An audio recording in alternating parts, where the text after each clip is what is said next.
To get more reaction to the Proteas defeat, we are now joined by Cape Times cricket correspondent Zaahier Adams. Tell us, after such a big defeat, should the Proteas fans be worried, or is this result just a mere blip? I think Sunday was definitely a big blow to the Proteas World Cup chances. I think they'd headed to Melbourne really confident of really doing well in a very big game. But the fans are definitely going to be worried because it was 85,000 Indian fans shouting and screaming, and South Africa historically haven't done well in those crunch games. So that is something to be concerned about going ahead. Are any of the players under any particular pressure? Parnell, for instance, who was pretty lackluster with the ball.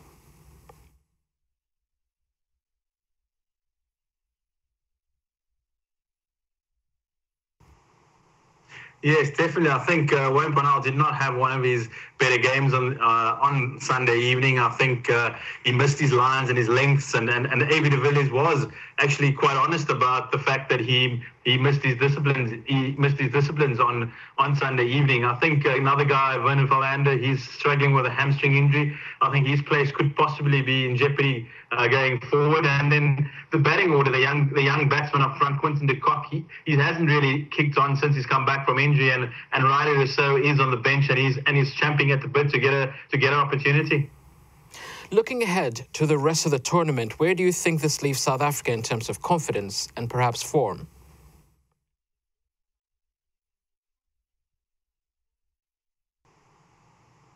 I think in terms of the confidence, it would definitely have taken a hit on Sunday evening. To lose by 130 runs, it's basically a whooping, and that does take a while to come back from. But the tournament is a very long tournament. There are quite a few games still ahead. South Africa should qualify for the quarterfinals regardless of Sunday's result, and they'll build momentum from there. They play the West Indies on Friday, who they've smashed over the last home summer. So they will take a lot of confidence going into that game, knowing that they've beaten the Windies before, and that is something to build on as the tournament progresses. The Proteas are not in action until Friday. What do you think needs to happen between now and then for the team to tweak any problems they may be having?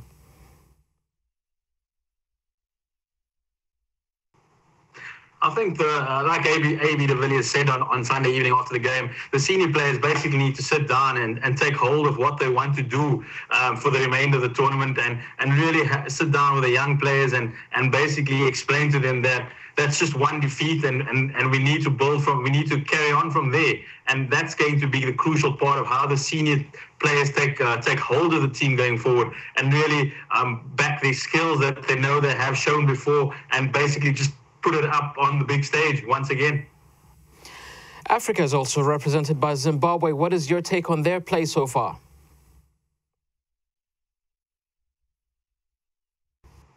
Zimbabwe have been one of the most encouraging teams at the World Cup thus far. They really pushed South Africa in that first game. They pushed them all the way and showed what they're really capable of. And then in their second match against the UAE, they were set a stiff target of approximately over 280, and chased it down very well in one of the few close games the tournament has had. So Zimbabwe's made a promising start to this tournament. They will look to possibly knock off Ireland going ahead, and that is going to be key. They play tomorrow. They play the West Indies, and that's going to be a crucial game for them. If they are able to knock off the Windies tomorrow, they will really take a lot of confidence going forward. Across the tournament, any anecdotes in terms of star players or overachieving teams or general atmosphere that has caught your eye?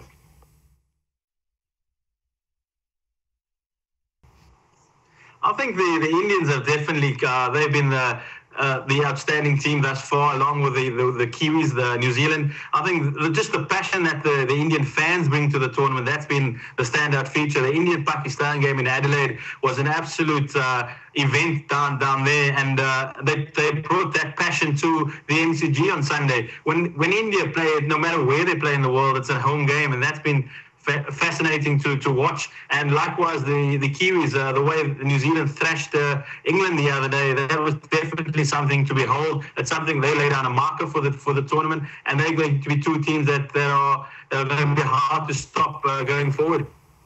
Zaahier Adams, thank you for speaking to Sports News Africa.